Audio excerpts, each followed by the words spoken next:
সৃষ্টিকুলকে আল্লাহ সৃষ্টি করেছেন, বলেন সুবহানাল্লাহ। কিন্তু নবী আকরাম সাল্লাল্লাহু আলাইহি সাল্লাম পৃথিবীতে এসেছেন সর্বশেষ নবী হিসেবে, কিন্তু সৃষ্টি হয়েছেন সর্বপ্রথম। আমরা অনেক সময় বাংলাদেশের একটি প্রচলিত নিয়মে দেখি যে কোথায় কোনো ওয়াজ মাহফিল হলে, ধর্মীয় প্রোগ্রাম হলে প্রধান অতিথি যিনি, প্রধান বক্তা যিনি, প্রধান আলোচক যিনি, তিনি কি প্রথমে আলোচনা করেন না শেষে আলোচনা করেন? সবার শেষে। কিন্তু নাম কোথায়? প্রথমে। তো রাসূল আকরাম সাল্লাল্লাহু আলাইহি ওয়াসাল্লাম তিনি এসেছেন সবার শেষে, কিন্তু তিনি হচ্ছেন প্রথম নবী রাসূল। আদম আলাইহিস সালাম থেকে শুরু করে নবীজির আসার পৃথিবীতে তশরিফ আনার আগ পর্যন্ত সকল নবী কিংবা রাসূল শুধু একটাই সুসংবাদ দিয়ে এসেছেন, আসতেছেন আসতেছেন। কে আসতেছেন? আমাদের নবী মুহাম্মদ রাসূলুল্লাহ সাল্লাল্লাহু আলাইহি ওয়াসাল্লাম। ইভেন কি 113টি কিতাব, কোরআন নাজিলের আগে 113টি কিতাব নাজিল হয়েছে। সমস্ত কিতাবেই একটি সংবাদ, আসতেছেন আসতেছেন। কে? আমাদের নবী মুহাম্মদ রাসূলুল্লাহ সাল্লাল্লাহু আলাইহি ওয়াসাল্লাম।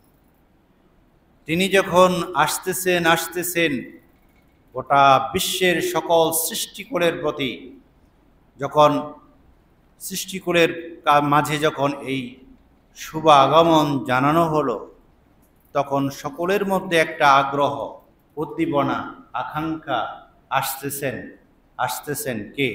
আমাদের নবী মুহাম্মদ রাসূলুল্লাহ সাল্লাল্লাহু আলাইহি ওয়াসাল্লাম। যখন শেষ পর্যন্ত এসেই পড়লেন এই ধরাতে, এই পৃথিবীতে, তখন মানুষের আরব কান্ট্রি এমন একটা যুগ ছিল, তখন ছিল জাহিলিয়াতের যুগ। কি যুগ ছিল? জাহিলিয়াতের যুগ, ঘোর অন্ধকার যুগ, যেখানে মানুষ অত্যাচারিত, নির্যাতিত এত পরিমাণে হতো যেটার কোনো দৃষ্টান্ত উপস্থাপন করা যায় না। তবে হ্যাঁ, কিছু দৃষ্টান্ত বর্তমান যুগে আমরা দেখতে পাচ্ছি। নবীজির সেই যুগের দৃষ্টান্তের সাথে যে অত্যাচার হতো, জুলুম হতো, সেগুলোর সাথে বর্তমানে কিছু মিল আমরা পাচ্ছি। নবী করিম সাল্লাল্লাহু আলাইহি সাল্লাম যখন মা আমেনার গর্ভে এসছেন, তার আগে নবীজির পিতার নাম কি? আব্দুল্লাহ। আব্দুল্লাহ যখন, আব্দুল্লাহর কপালের দিকে মানুষ যখন তাকাতেন, তখন দেখতেন যে নূর চমকাচ্ছে, বলেন সুবহানাল্লাহ। চেহারাটা উজ্জ্বলময়। মক্কার সকল রূপসী সুন্দরী নারীগুলো অফার করতেন যে আব্দুল্লাহ কি চায়, যার বিনিময় হোক তাকে আমরা বিবাহ করতে চাই। কিন্তু আল্লাহর রসুলের পিতা আব্দুল্লাহ তিনি কখনো সম্মতি জ্ঞাপন করেননি। যখন নবীজির তার পিতা আব্দুল্লাহর কাছ থেকে মা আমেনার গর্ভে চলে গেলেন, এরপর থেকে আর কেউ আব্দুল্লাহকে কোনো অফার দেননি। বোঝা গেল রাসূল আকরাম সাল্লাল্লাহু আলাইহি ওয়াসাল্লাম এখন আর আব্দুল্লাহর কাছে নাই, চলে গেছেন আমার নবীজির মা আমেনার কাছে, সেই সুঘ্রাণ, সেই নূর, সে আলো। মা আমিনার পেটে যখন নবীজি এসলেন, তখন মা আমিনার শরীর থেকে এত সুঘ্রাণ বের হতো যে মক্কার সকল নারীরা যখন ওই পথে হাঁটত, সবাই পাগল পারাপার হতো, এত সুঘ্রাণ ঠিক এসছে। এবং নবীজির দাদা আব্দুল মুত্তালিব, তার কাছে যখন সংবাদ গেল যে আপনার ছেলের বউ, ছেলে তো মারা গেছে, কিন্তু ছেলের বউ, তার ঘরের থেকে এত সুঘ্রাণ আসে এটা কল্পনা অতীত। সুবহানাল্লাহ, সুবহানাল্লাহ। আব্দুল মুত্তালিব পরীক্ষা করার জন্য লোক পাঠালেন, দেখলেন তিনি যে গোসলখানায় গোসল করতেন সেখান থেকে সুঘ্রাণ বেড়ে আসে। সুবহানাল্লাহ। আব্দুল মুত্তালিব বলতেন যে আরব জাহানের মধ্যে সর্বশ্রেষ্ঠ যে সুঘ্রাণ, এটা তো আমি ব্যবহার করি, আর এখান থেকে যে সুঘ্রাণ এসছে এই সুঘ্রাণ তো আসলে গোটা আরব জাহানে কোথাও এমন রেকর্ড নাই এই ধরনের সুঘ্রাণ পাওয়া যায়।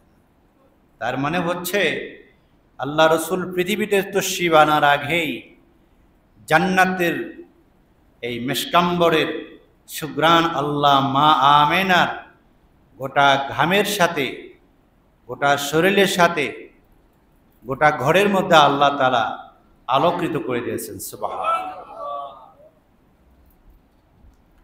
হুজুর আকরাম সাল্লাল্লাহু আলাইহি সাল্লাম পৃথিবীতে মা আমিনার গর্ভে যখন আসলেন, দেখা গেল আসার সঙ্গে সঙ্গেই তিনি মুজিজা দেখানো শুরু করে দিলেন। সুবহানাল্লাহ। মা আমিনা বলেন, আমার গর্ভে যখন হুজুর আকরাম সাল্লাল্লাহু আলাইহি সাল্লাম আসলেন, আমার ঘরের দেওয়ালগুলো মাথা নত করে আমারে বারবার সালাম দেয়, আমিনা তোমার ধন্য জীবন। আমিনা বলেন, আমি যখন ঘর থেকে বের হই, জমিনের বালুকাময় জমিনে যখন পাড়া দেই, জমিনের বালুগুলো প্রচন্ড গরমের বালুগুলো সঙ্গে সঙ্গে ঠান্ডা হয়ে যায়। আমিনা বলেন, আমি আমেনা যখন ঘর থেকে বের হই, কোনো বৃক্ষলতার কাছে গেলে বৃক্ষলতাগুলো, গাছগুলো মাথা হেলে দিয়ে আমাকে সালাম দিয়া বলে, আমেনা তোমার জীবনটা ধন্য জীবন। হুজুর আকরাম সাল্লাল্লাহু আলাইহি সাল্লাম যখন মা আমেনার গর্ভে এসেছেন, জান্নাত থেকে আল্লাহর দুইজন জান্নাতি রমণী, জান্নাতি নারী, এক নম্বরে হলো উম্মে ঈসা মারিয়াম, 2 নম্বরে হলো উক্তা মুসা কুলসুম, 3 নম্বরে হলো ইমরাতুল ফেরাউন আসিয়া। এই 3 জন মহিলা জান্নাত থেকে জান্নাতি মালা এনে মা আমেনার গলায় পরিয়ে দিয়ে বললেন, ও মা আমেনা, আপনার গর্ভে রাহমাতাল লিল আলামিন এসেছেন, ধন্য আপনার জীবন। আমরা অপেক্ষামান জান্নাতের ভিতরে আমরা 3 জন নবীজির স্ত্রী হিসাবে আমরা অবস্থান করলাম। তার মানে নবীজির জান্নাতের ভিতরে এই যে আসিয়া বিবি বলা হয়, এবং মুসা আলাইহিস সালামের যুগে যে কি ছিল, উক্তা মুসা কুলসুম এবং উম্মে ঈসা মারিয়াম, এরা 3 জনেই নবীজির কি হবেন, স্ত্রী হবেন জান্নাতে। সুবহানাল্লাহ। তাহলে নবী আকরাম সাল্লাল্লাহু আলাইহি সাল্লাম পৃথিবীতেই তশরিফ আনার আগে যখন মায়ের রেহিমের ভিতরে রইলেন, তখন থেকে এক এক করে মুজিজা দেখানো শুরু করলেন। আর পূর্ব গগনে একটা আলোকিত চন্দ্রের মতো দেখা যায়, লাল আভা বের হয়ে গেছে। মক্কার কাফেরেরা আগের জামানার সকল কিতাবগুলো কেটে বললেন, এই যে সুন্দর একটি চন্দ্রের মতো অত্যন্ত পাহাড়ের কাছে চলে আসছে, এর দ্বারা প্রমাণিত হলো বিশ্ব নবী দুনিয়াতে অতীব তাড়াতাড়ি চলে আসবে। রাসূল আকরাম সাল্লাল্লাহু আলাইহি সাল্লাম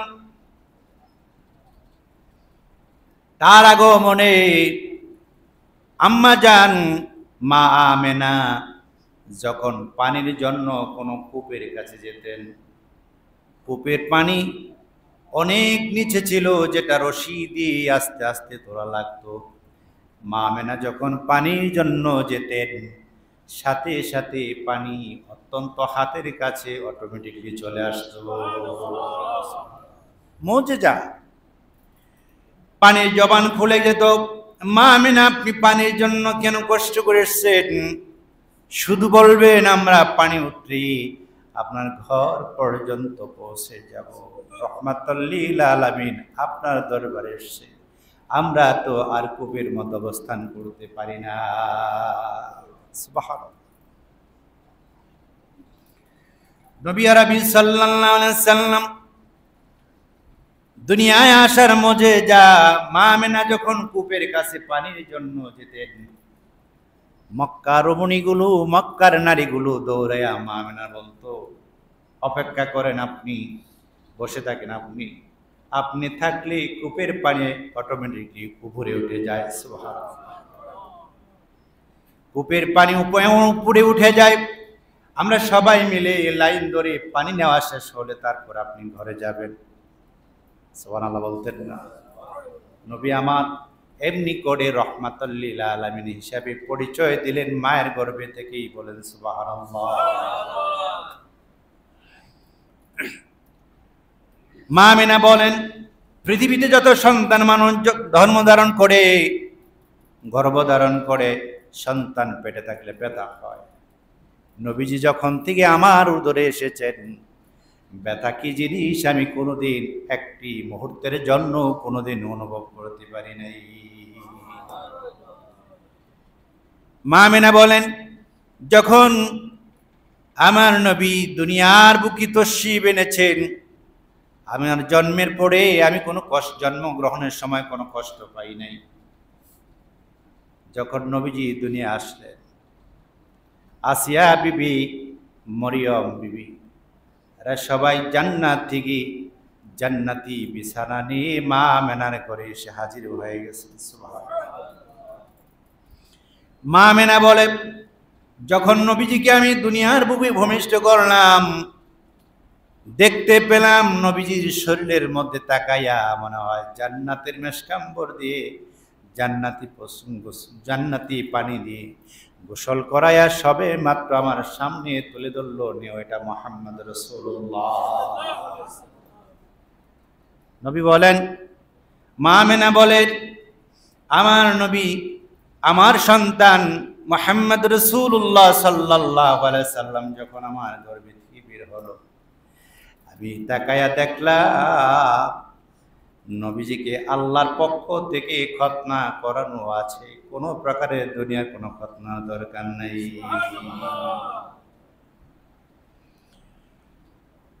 তায়েবের জমিন থেকে হালিমাতুস সাদিয়া এসেছেন সন্তান নেওয়ার জন্যে।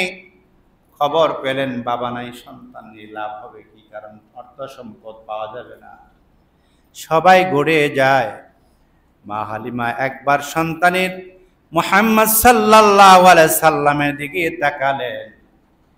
চোখে চোখ পড়ার সাথে সাথে মা হালিমা বলেন, পেয়েছি রে ধর, আর লাগবে না কিছু, আমার এই সন্তান মুহাম্মদ নিলেই আমার জন্য জীবন ধন্য হয়ে যাবে। দুর্বল একটি ঘোড়া নিয়ে এসেছিলেন। নবীজিকে যখন ঘোড়ার উপর আরোহণ করালেন, সমস্ত সফর সঙ্গীর ঘোড়াকে পিছিয়ে ফেলে দিয়ে নবীজির ঘোড়া আগে চলে গেল। সুবহানাল্লাহ। ওই তায়েবের যুগে, তায়েবের ওই সময় অনেক অভাব অনটন ছিল। নবীজি তায়েবের জমিনে পদার্পণ করার সাথে সাথে সমস্ত বৃক্ষ লতাতে ফল ফুলে ভরপুর হয়ে গেল। ডাব গাছে ডাবে পানি এসে গেল, নদীতে পানি, ডোলাতে পানি চলে আসলো। কোনো কিছুর অভাব নাই। সমস্ত বকরিগুলোর বুকে দুধ এসে গেল, কোনো অভাব নাই। সবাই মনে করলো হয়তোবা মা হালিমার ঘরে সন্তানটাই হবে জীবন ধন্যের সন্তান। মা হালিমা সন্তান কি বারবার দুধ খাওয়াতেন।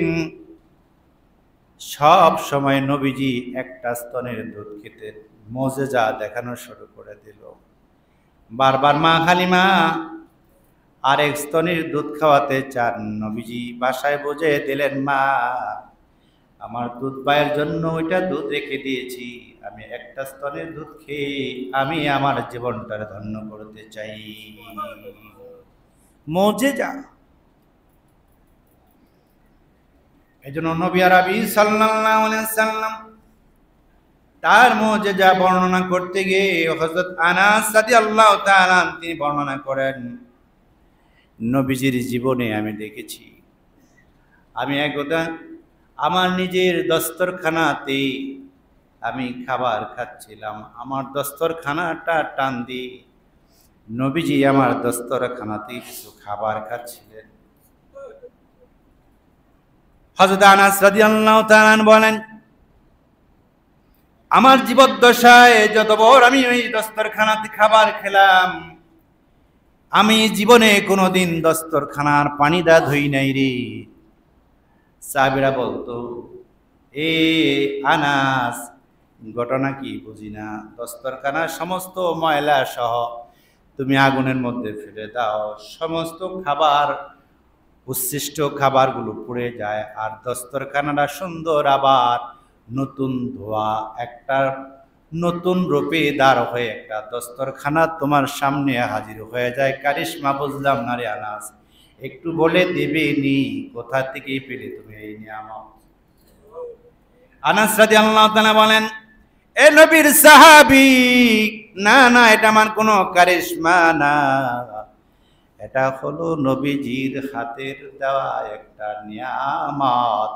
নবীজি আমার দস্তরখানা ধরার পর থেকে আর কোনোদিন ধুই না, আগুনে ময়লা সহ ছেড়ে দেই, আগুনে সমস্ত ময়লা পুড়ে দেয়, আর আগুন শীতল হইয়া আমার এই দস্তরখানা ধুয়ে পরিষ্কার করে আনাসের হাতে আবার আগুন নিজেই তুলে দেয়। এটা হলো নবীজির মুজিজা। এটা কি? নবীজির মুজিজা, নবীজির মুজিজা। আমার প্রাণের ভাইরা, রাসূল আকরাম সাল্লাল্লাহু আলাইহি সাল্লাম এই জন্য বলেন, আমার জীবনটা তো মক্কা নগরীর মানুষের কাছেই ছোট থেকে বড় হয়েছে, কেউ বুঝেছে কেউ আমারে বোঝে নাই, যারা বুঝেছে তারা কামিয়াব, আর যারা বোঝে নাই তারাই তো ধ্বংস হয়ে গেছে, ঠিক কিনা বলেন? আল্লাহ রাব্বুল আলামিন বলেন, ফাকাদ লাবিস্তু ফীকুম উমরাম মিন ক্বাবলিহি আফালা তাকিলুন।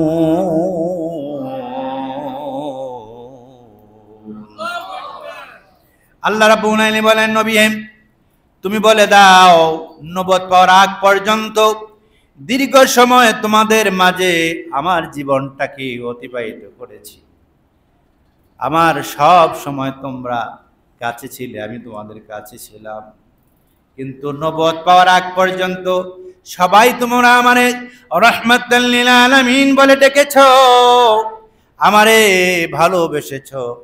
যখন তোমাদেরকে কালেমার দাওয়াত দেই তখন আর তোমরা মনে ভালোবাসো না। বোঝা গেল তোমাদের জীবন অবশ্যই ভালো হবে না যদি তোমরা আমার প্রতি, আমার আল্লাহর কোরআনের প্রতি ঈমান নামক দৌলত গ্রহণ না করো। এটার প্রতি যদি ঈমান না আনো তাহলে তোমাদের জীবন ধ্বংস হয়ে যাবে। নবী আরবি সাল্লাল্লাহু আলাইহি সাল্লাম জীবনের প্রত্যেকটা মুহূর্তই মুজিজা দিয়ে আল্লাহ ভরপুর করে দিয়েছেন। আল্লাহ পাক রব্বুল আলামিন পৃথিবীতে আদম থেকে নিয়ে নবীজি আসার আগ পর্যন্ত যত নবী কিংবা রাসূল এসেছিলেন, সমস্ত নবীদের চেহারা এক করলে যেরকম সুন্দর হবে, আল্লাহ রাব্বুল আলামিন বলেন তার চাইতেও বেশি সুন্দর চেহারা দেয়া আমার বন্ধুরে তোমাদের কাছে প্রেরণ করে দিলাম। শুধু তাই নয়, নবীজির শরীরের ঘাম মোবারক, এটা এমন একটা সুঘ্রাণ বের হতো, আল্লাহর নবী বলেন আল্লাহ তাআলা আমার শরীরের ঘামকে জান্নাতি মেশকাম্বরের আম্বরের চাইতেও বেশি দামি সুঘ্রাণ করে আল্লাহ বানায় দিয়েছে। সুবহানাল্লাহ। নবীজির গায়ের ঘাম এটা মেশকাম্বরের চাইতেও বেশি দামি, বেশি সুঘ্রাণ। সুবহানাল্লাহ, সুবহানাল্লাহ। নবীজির পেশাব মোবারক ছিল জমজমের পানির চাইতেও পবিত্র। এই জন্য নবী আরবি সাল্লাল্লাহু আলাইহি সাল্লাম যখনই কখনো হাজতের সময় যেত, তিনি পাহাড়ের একটি অদূরে একটি গাছপালায় ভরা এমন একটা জায়গা থেকে তিনি যখন হাজত সারার জন্য বসতেন, আশেপাশের সমস্ত গাছগুলো এসে নবীজির চতুর্পার্শ্ব দিয়ে ঘেরাও করে দাঁড়ায় থাকতেন। আর গাছগুলো বলতেন, ইয়া রাসূলুল্লাহ, ইয়া হাবিবাল্লাহ, সালাম আপনাকে, ধন্য আপনার মূত্র ত্যাগ করার কারণে, কারণ এটা দ্বারা আমাদের গাছের উর্বরতা বেড়ে যায়, আমরা ধন্য হয়ে যাই।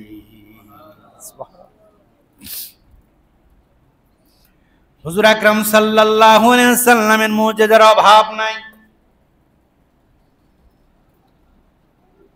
তিনি অনেক সময় সাহাবীদেরকে নিয়ে যুদ্ধের ময়দানে যেতেন। পানি তৃষ্ণায় মানুষ, সাহাবীরা কাতরাতেন, পানি নাই, পানি নাই, খাবার নাই। নবীজি নিজের হাত দিয়ে একটু ছোট্ট একটি পেয়ালার মধ্যে একটু দুধ থাকতো, একটু পানি থাকতো। নবী বলতেন, পানিটুকু এদিকে নিয়ে আসো, দুধটুকু এদিকে নিয়ে আসো। সাদা আঙ্গুলখানা ওই পাত্রের ভিতরে ঢুকে দিতেন, প্রবেশ করাতেন, আর বাঁকা করে বলতেন, সাহাবীরা ঢেলে ঢেলে এখান থেকে সবাই পেট ভরে তৃপ্তি ভরে তোমরা খাবার খাও।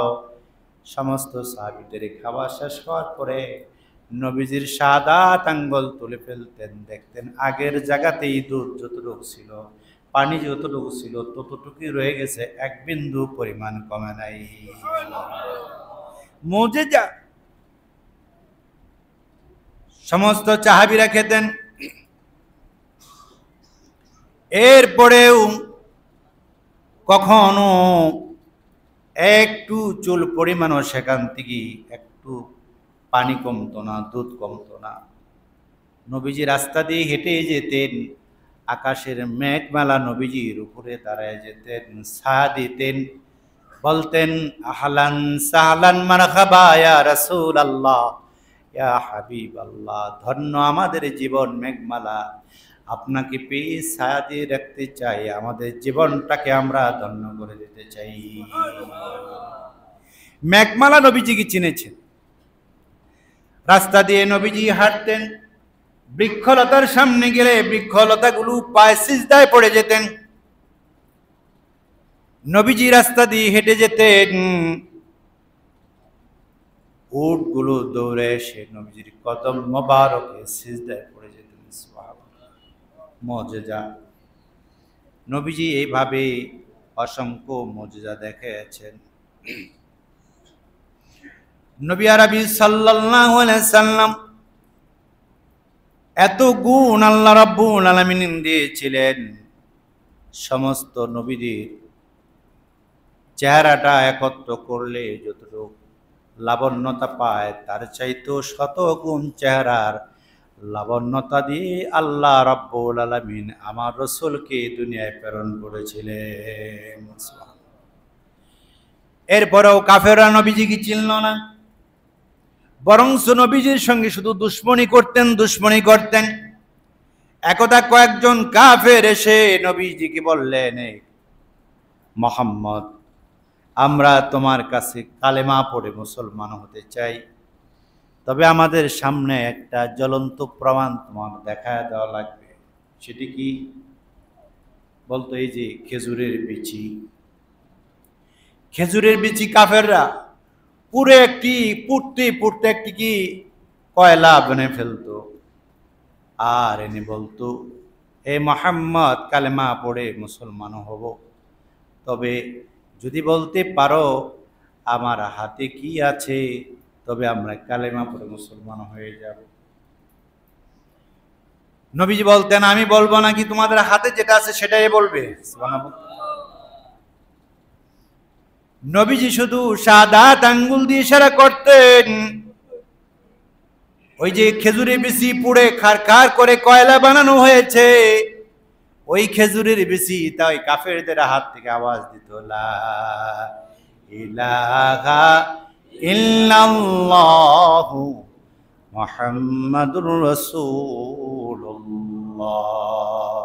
সাল্লাল্লাহু আলাইহি ওয়াসাল্লাম। কাফেররা বলতো, মুহাম্মদ তুমি এটা জাদু করেছো, এবার তোমাকে আর দুনিয়া রাখা যাবে না, চিন্তা করা লাগবে কেমনে তোমাকে মারা যায়। কাফেরদের মধ্যে কয়েকজন পরামর্শ করে বলল, মুহাম্মদের দাওয়াত দাও, ভালো একটা খাবার আয়োজন করে মুহাম্মদকে, খাবারের ভিতরে বিষ দিয়ে মুহাম্মদকে মেরে ফেলবো, নাউজুবিল্লাহ। নবীজিকে দাওয়াত দেওয়া হলো, নবীজি দাওয়াতে গেলেন। ইহুদিরা সবাই মিলে যে বাড়িতে দাওয়াতের আয়োজন করলেন, বকরি রান্না করলেন। বকরির হাড়, এটার ভিতরে কিন্তু মগজ থাকে, তাই না? ক্যালসিয়াম থাকে, এটা খেলে শক্তি যোগায়। নবী যেটা পছন্দ করতেন কাফেররা জানে, তাই ওই হাড়ের ওই ক্যালসিয়ামের ভিতরে বিষ মেখে দিয়ে বলতেন, মুহাম্মদ এটা খাও, এটা অনেক সুস্বাদু ভালো খাবার। নবীজি যখন হাতে নিতেন, বকরির ওই হাড়ের মাঝখান থেকে আওয়াজ আসতো, মুহাম্মদ তুমি আমারে খেও না, কারণ এটার ভিতরে কাফেররা মারার জন্য বিষ মাখায় দিয়েছে। আমাকে বিষ মাখাইয়া তোমার সামনে দিছে, তুমি খাও না আমাকে। মুজিজা। আওয়াজ শুনে কাফেররা হতভম্ব হয়ে যেত, ব্যাপার কি, ব্যাপার কি? একটা বকরিকে জবাই করে রান্না করেছি, আগুন দিয়ে ভালোভাবে রান্না করেছি, এরপরে এটার ভিতরে বিষ দিয়েছি, আওয়াজ আসলো কোত্থেকে? নবীজি বললে, ও কাফের বেঈমানেরা, জানো না যে হাড়টা আমাকে দিয়েছ, যার সাথে যে হাড়ের সাথে মিশিয়েছ, ওই হাড়ের জবান খুলে গিয়েছে, আমাকে বলে দিল, মুহাম্মদ তুমি খেও না, আমার সঙ্গে ওরা বিষ মিশ্রিত করেছে তোমারে মারার জন্য। নবীজির মুজিজা, অসংখ্য মুজিজা। কাফেররা বলতো, হে মুহাম্মদ শোনো, এই যে আমাদের সামনে একটা গাছ দেখা যায়, এই গাছটিকে যদি তুমি আমাদের সামনে, তোমার সামনে ডাক দিলে আসে, কালেমা পড়ে আমরা মুসলমান হয়ে যাব। নবীজি গাছের দিকে তাকায়া বলতেন, এদিকে আসো। আসতে বলেন নাই, শুধু আঙ্গুল দ্বারা ইশারা দিয়েছেন। সাথে সাথে নবীজির সামনে এসে বলতেন, লাব্বাইক ইয়া রাসূলুল্লাহ, ইয়া হাবিবাল্লাহ।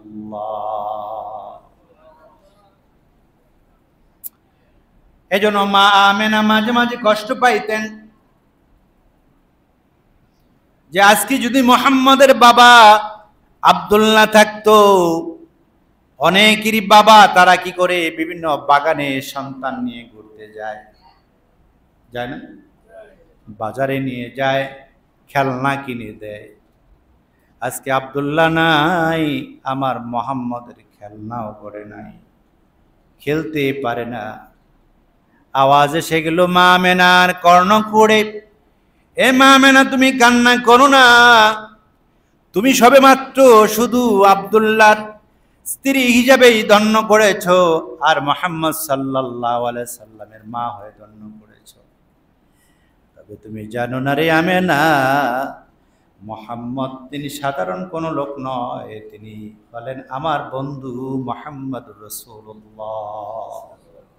আল্লাহ খবর পাঠালেন, আমেনা তোমার জীবন ধন্য আমার বন্ধুকে পেয়ে, তুমি মা হয়েছ কিন্তু বন্ধু তো আমার, বন্ধুর কোনো কিছু অভাব বন্ধু দিতে। কিছুক্ষণ পরে সন্ধ্যা ঘনে আসলো, সূর্য অস্তমিত চলে গেল, পূর্ণিমার চাঁদ আকাশে উদিত হয়েছে। দেরি হলো না, কতক্ষণ পরে মা আমেনা বলে, কতক্ষণ পরে দেখতে পেলাম চন্দ্রটা আস্তে আস্তে নেমে নেমে নবীজির এক মাথা উপরে চন্দ্র এসে হাজির হয়েছে। সোনা বলতেন না, চন্দ্র এসে দ্বিখণ্ডিত হয়ে যায়, একবার এদিক যায় আবার সেদিক যায়, নাড়াচাড়া করে নবীজির সঙ্গে খেলা করে। আল্লাহ বলে, মা আমেনা, আমার বন্ধুর খেলনা দুনিয়ার সাধারণ জিনিস দিয়ে আমি নবীজিকে ছোট করতে চাই না, আমার বন্ধুরে ছোট করতে চাই না। আমার বন্ধুরে চন্দ্র দিয়া খেলনা বানায়া সময় কাটায়া আমার বন্ধুরে ধন্য বানায়া দিলাম।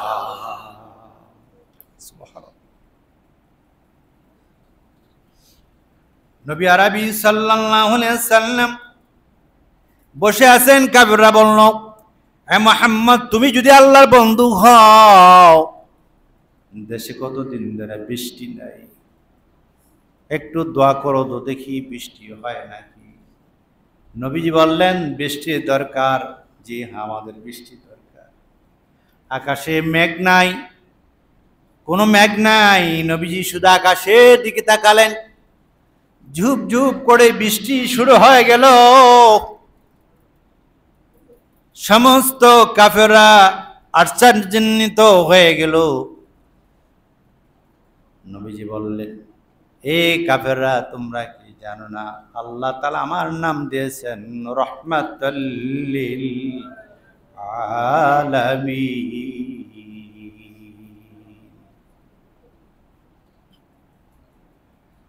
নবী আরবি সাল্লাল্লাহু আলাইহি সাল্লাম তাকে কোনোভাবেই যখন তারা দমাইতে পারে না, নবীজিকে মেরে ফেলবেন, 100 জন বেঈমান কাফের নবীজির বাড়ির চতুর্পার্শ্ব দিয়ে ঘেরাও দিয়ে দাঁড়ায় গেলেন। নবীজিকে হত্যা করবেন, শাহাদাত বরণ করাবেন। নাউজুবিল্লাহ। নবীজি বললেন, আলী রে, মক্কা আমার জন্মভূমি, কিন্তু কাফেরদের অত্যাচারে আমি তো থাকতে পেলাম না, থাকতে পারছি না রে আলী। আমার বিছানায় তুমি শও, আমার চাদরটা মুড়ি দিয়ে তুমি ঘুমাও। আমি এখন মদিনার উদ্দেশ্যে রওনা দিব, তুমি কষ্ট পাও না, কাফেররা তোমারে মারবে না। আমি কাফেরদের চোখ ফাঁকি দিয়ে এখনই চলে যাব আমার নানির দেশে, নানার দেশে, মদিনাতুল মুনাওয়ারা। সারা রাত চতুর্পার্শ্ব দিয়ে ব্যারিকেড করে দাঁড়ায় আছে। নবীজি এক মুষ্টি বালু হাতে নিলেন, দরজা খুললেন আর ফিক্কা মারলেন সামনের দিকে। প্রত্যেকটা বালুর কণা কাফেরদের চোখে ঢুকে গেল। চোখ আস্তে আস্তে তারা চোখের উপর ঘষাঘষি শুরু করলো। নবীজি তাদের সামনের দিকে চলে গেল। কাফেরদের দেখতে, কাফেররা কেউ নবীজিকে দেখতে পেল না। নবীজি বললে, হে মক্কার কাফেরেরা, বুঝতে পারলি না আমারে? তোদেরকে রেখে চলে গেলাম, একদিন হয়তো বা আবার মক্কা নগরী আমি নবীজি নিজেই বিজয় ঘোষণা দিয়ে দেব।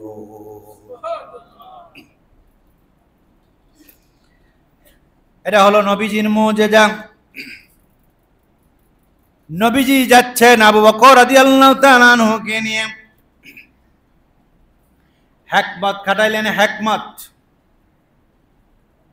যে রাস্তায় মদিনা রাস্তা, তিনি সেদিকে না যে উল্টা পথে গিয়ে অদূরে একটি পাহাড় আছে, জাবালে রহমত,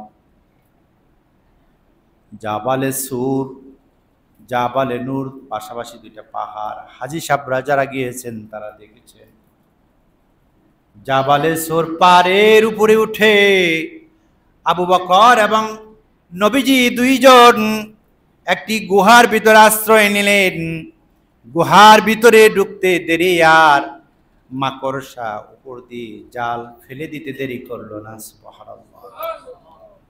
ওই কবুতরগুলো এসে মাকড়সার উপরে, জালের উপরে ডিম পাড়লেন। নবীজি ওই গুহার ভিতরে অবস্থান করলেন। পরের দিন সকল মানুষ কাফিরগুলো ছুটাছুটি করলো, দেখি মুহাম্মদ কোথায়? নাই নাই নাই, কোথায়ও নাই। ওই জাবালে সুর পাহাড়ে উঠেছেন, সবাই মিলে যখন খোঁজাখুঁজি শুরু করলেন, কেউ বলে হয়তো বা এই গর্তের ভিতরে আছে, কিছু কিছু কাফের বলে না, যদি গর্তের ভিতরে যেত মাকড়সার জাল ভেঙে যেত, ওই কবুতরের ডিম পড়ে যেত, অতএব এটা ভিতরে ঢোকে নাই। নিচে রাস্তা, একটা রাস্তা আছে, ওই দিক দিয়ে তাকাইলে নবীজির পা দেখা যেত। আবু বকর তাকায় বললেন, ইয়া রাসূলুল্লাহ, ইয়া হাবিবাল্লাহ, রক্ষা নাই, ওই যে কাফেরদের পা দেখা যায়। নবীজি বললেন, আবু বকর টেনশন করো না, চিন্তা করো না, আল্লাহু মা'ানা। এ আবু বকর, আমরা দুইজন নয়, আল্লাহ, আল্লাহু মা'ানা, আল্লাহ আমাদের সাথে আছেন, টেনশনের কারণ নাই। আল্লাহ যদি আমাদের সঙ্গে থাকে, দুনিয়ার সব কাফের এক হলেও কিছু করার নাই। কাফেররা বলল এটার ভিতরে নাই, চলে গেল। নবীজিকে মহব্বত করতেন একটি সাপ, ওই গর্তের ভিতরে হাজার হাজার বছর ধরে অপেক্ষা করতেছে নবীর দিদার, নবীজিকে দেখা করবে নবীজির সঙ্গে। যে গর্ত থেকে বের হতে চায়, ওই গর্তের মধ্যে আবু বকর পা দেয়। আবু বকরের চিন্তা হলো, যদি সাপ বের হয়, আমার নবীজির যদি ধ্বংসায়, তাহলে তো আমার নবী শেষ হয়ে যাবে। এই জন্য যতগুলো গর্ত তৈরি করে সাপে, আর ওই গর্ত দিয়ে যখন বের হতে চায়, আবু বকর পা দিয়ে আটকায় ধরে। নবীজি আবু বকরের পুরুর উপরে, রানের উপর শুয়ে ঘুমাচ্ছিলেন। কতক্ষণ পরে দেখতে পেলেন চোখের পানি টপ টপ করে নবীজির গায়ে পড়তেছে। নবীজির ঘুম ভেঙে গেল, আর ডাকতে বলে, আবু বকর, কি ব্যাপার, তুমি কান্না করো কেন আবু বকর? আবু বকর বলে, ইয়া রাসূলুল্লাহ, ইয়া হাবিবাল্লাহ, আপনারা অনেক ভালোবাসি, মহব্বত করি। একটা সাপ আপনাকে ধ্বংসানোর জন্য বারবার বের হতে চায়, আমি বারবার পা দেই, বের হতে দেই না। শেষ পর্যন্ত আমাকে এমন ভাবে ধ্বংসাইছি, আমার পায়ের তলা একবার কেটে দিয়েছে, রক্ত খনন হচ্ছে, এত বিষ, এত ব্যথা সহ্য করতে পারছি না। নবীজি বললেন, আবু বকর, পাটা একটু উঁচু করো। নবীজি পবিত্র মুখ মুবারক থেকে একটু থুতু বের করে আবু বকরের ওই জায়গায় লাগাই দিলেন। সাথে সাথে আল্লাহ তাআলা আবু বকরের গায়ের ব্যথাগুলো আল্লাহ ভালো করে দিলেন। সাপ বেরিয়ে আসলো, নবীজিকে সালাম দিলেন, ইয়া রাসূলুল্লাহ, ইয়া হাবিবাল্লাহ, আমার কোনো দোষ নাই, আমার কোনো অন্যায় নাই, হাজার হাজার বছর ধরে আমি অপেক্ষামান, আপনাকে আমি দেখব, আপনাকে সালাম দিব। আবু বকর, আপনার আবু বকর আমার বের হতে দেয় না, এই জন্য আমি কামড় দিয়েছি, আমার বের হইতে দিয়েছে, আপনি আমার মাফ করে দিবেন। নবীজির মহব্বত, ভালোবাসা পশু পাখি থেকে শুরু করে সবাই করে। পরের দিন শুরু করলেন আবার মসজিদে নববীর দিকে, মদিনার দিকে যাওয়া শুরু করলেন। কিছু দূর যাওয়ার পরে আবু বকর রাদিয়াল্লাহু তাআলা আনহু ক্ষুধার তৃষ্ণায় তিনি বাঁচতেছেন না। রাস্তার মধ্যে অদূরে দেখতে পেলেন একজন বৃদ্ধা মহিলা একটা টঙ্গরের মধ্যে বসে আছে, আর পাশে একটা ছোট্ট নাবালিকা, একটা বকরি শুয়ে আছে, অনেক দুর্বল, দাঁড়াতে পারে না। নবীজি বললেন, বৃদ্ধা মা, তোমার পরিচয় কি জানি না, তবে তোমার কাছে একটা দরখাস্ত। আমার আবু বকর অনেক অসুস্থ, ক্ষুধার তাড়নায় তার অনেক কষ্ট হচ্ছে রে বৃদ্ধা মা, যদি দয়া হয়, যদি মায়া হয়, তোমার এই বকরি থেকে আমাকে একটু দুধ দহন করার জন্য তুমি আমারে দিবে নাকি? বুখারীর বর্ণনা, নবীজি বলেন, যখন এই কথা বললেন, বৃদ্ধা মা ডাকতে বলে, কোন যুবক, বাড়ি কোথায়, তোমার ঘর কোথায় জানি না, তবে জেনে রাখো এটা একটা নাবালিকা, একটা সেবক। এটা নাবালিকা একটা বকরি, এটা হাঁটতেও পারে না, অনেক দুর্বল। আর যেগুলো দুধ দেয় এই বকরিগুলো নিয়ে আমার স্বামী গেছে পাহাড়েও দূরে তাদেরকে খাবার খাওয়ানোর জন্যে। নবীজি বললেন সমস্যা নাই রে বৃদ্ধা মা, অনুমতি দাও, অনুমতি দাও, আমি এই ছোট্ট নাবালিকা বকরির কাছ থেকে দুধ দহন করে আমি আবু বকরকে খাওয়াইতে চাই। বুখারীর বর্ণনা, নবীজি যখন বকরির অনুমতি পাইলেন, বৃদ্ধা মা অনুমতি দিলেন। নবীজি এই ছোট্ট এই নাবালিকা এই বকরিকে যখন নবীজি হাত স্পর্শ করলেন, সাথে সাথে শক্তি নিয়ে দাঁড়ায় গেলেন। আর বকরির চোখের পানিগুলো টপ টপ করে জমিনে পড়ছে।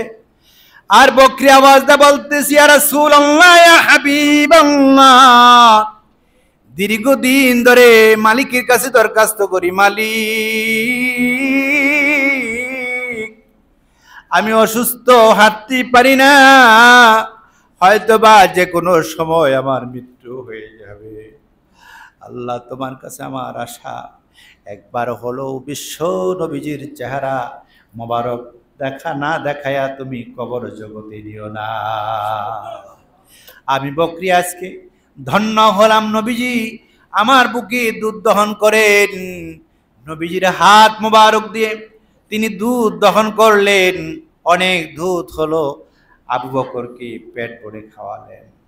এরপরে বৃদ্ধা মাকে মশকের মধ্যে দুধ দিয়ে বললেন, এই দুধগুলো দিয়ে তোমার পরিবারের সদস্যদেরকে খাওয়ায়ও। আমি নবীজি আবু বকরকে নিয়ে আবার মদিনার পথে রওনা দিয়ে দিলাম। মুজিজা, নবীজির প্রত্যেকটা জায়গাতে মুজিজা দেখাচ্ছে। নবী আরবি সাল্লাল্লাহু আলাইহি সাল্লাম আবু বকরকে নিয়ে যখন মদিনাতে পৌঁছলেন, খেজুর গাছের বিভিন্ন জায়গা, উঁচু উঁচু জায়গাতে মদিনার মানুষগুলো আহলান সাহলান বলে ডাকতেছেন। নবীজির ওই যে উটটা যে উঠে পরে তিনি মদিনায় গিয়েছেন, যেখানে বসেছেন কি ওই জায়গাটার নাম হলো কুবা। জায়গার নাম কি? কুবা মসজিদ নামে একটা জায়গা আছে। ওই মসজিদের এখানে নবীজি সর্বপ্রথম গিয়ে বসলেন। আর উটটা ওখানে বসে গেল। নবীজি বললেন, এখানে একটা ঘর বানাতে হবে, কুবা মসজিদ নাম। এজন্য পৃথিবীর সর্বপ্রথম মসজিদ আল্লাহ তাআলা নবীর হাত দিয়ে যেটা করান সেটা হলো কুবা মসজিদ। এজন্য নবীজি বলছেন, আমার জীবনের সর্বপ্রথম মসজিদ। কোন আল্লাহর গোলাম যদি পৃথিবীর কোন প্রান্ত থেকে উমরা কিংবা হজ করতে আসে, নবীজি রওজা সালাম দেওয়ার পরে কেউ যদি কুবা মসজিদে গিয়ে 2 রাকাত নামাজ আদায় করে, তার আমলনামায় আল্লাহ রাব্বুল আলামিন একটা কবুল উমরার সওয়াব তাদের আমলনামায় আল্লাহ লিখে দিবে। 2 রাকাত নামাজ পড়লে 2টা উমরার সওয়াব, 4 রাকাত নামাজ পড়লে 4টা উমরার সওয়াব। যত রাকাত নামাজ পড়বেন ততটি উমরার সওয়াব আল্লাহ রাব্বুল আলামিন উম্মতে মুহাম্মাদির আমলনামায় আল্লাহ লিখে দিবেন। এজন্য নবীজি প্রত্যেক শনিবার দিন সকাল বেলায় ফজর নামাজ আদায় করে নবীজি পা হাঁটি হাঁটি করে মসজিদে কুবায় চলে যেতেন। সারাদিন থাকতেন, জোহর আসর পরে আবার তিনি মদিনাতুল মুনাওয়ারায় চলে আসতেন। এজন্য নবীদের জীবদ্দশায় নবীজি যতদিন দুনিয়ায় ছিলেন ততদিন পর্যন্ত যেখানে যা করেছেন সবকিছু মুজিজায় রূপান্তরিত হয়ে গেছে। অতএব নবীজির এই জ্বলন্ত প্রমাণ মুজিজাগুলোর প্রতি যদি আমরা খেয়াল করি আর ঈমান আনি, তাহলে আমাদের জীবনটা আল্লাহ ধন্য করে দিবেন। বলেন সুবহানাল্লাহ। ভাইরা, এই যে নবীজির প্রতি এখনো দুনিয়ার শক্তিধর যত বড় অহংকারী হতে পারে, কিন্তু যখন মদিনাতুল মুনাওয়ারাতে যায় তখন একদম নরম প্রকৃতির মানুষ হয়ে যায়। তখন তার মধ্যে কোনো অহংকার থাকে না, দাম্ভিকতা থাকে না। এই জন্য আসুন আমরা নবীজির খাঁটি উম্মত হই। নবীজির মুজিজাগুলো আজকে যেগুলো শুনলাম, আরও অসংখ্য মজেজা আছে।